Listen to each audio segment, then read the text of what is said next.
was so exciting for you about joining Kevin and Q for Ride Along 2? You're absolutely right. You know, with the success of the first film, you readily understand you're jumping on board a moving train, and so you must come prepared. I try to be prepared anyway with every job I take on. That's that's part of the training that I received many years ago.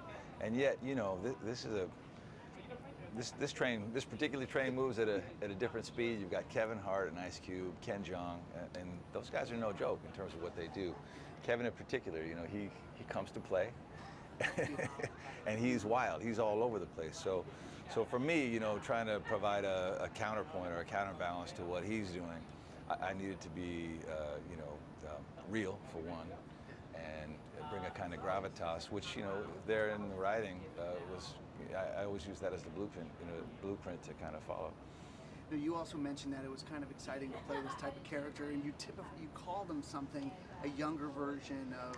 Can you talk about that?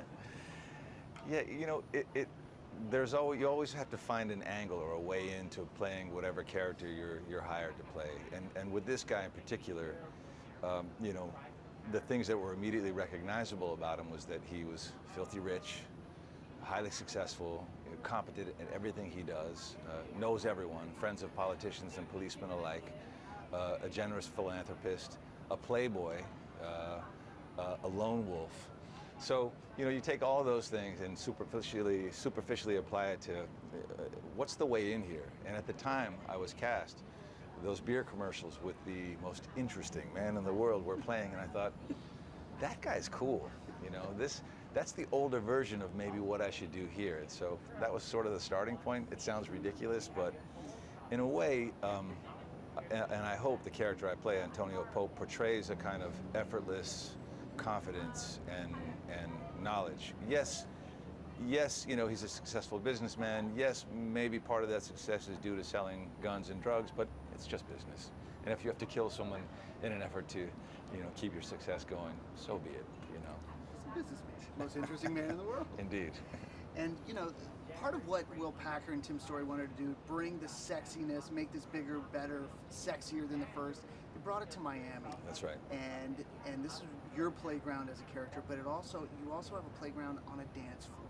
Right. And can you talk about filming that sexy dance scene, which... Yeah.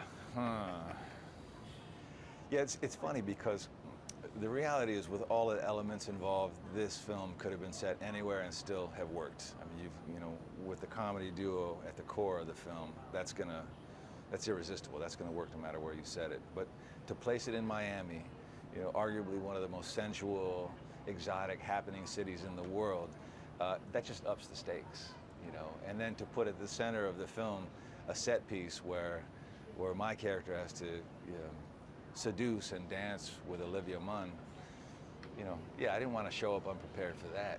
So to bring a little heat to it, we worked with a choreographer, try to make it look as natural and organic as possible, and hopefully it pays off.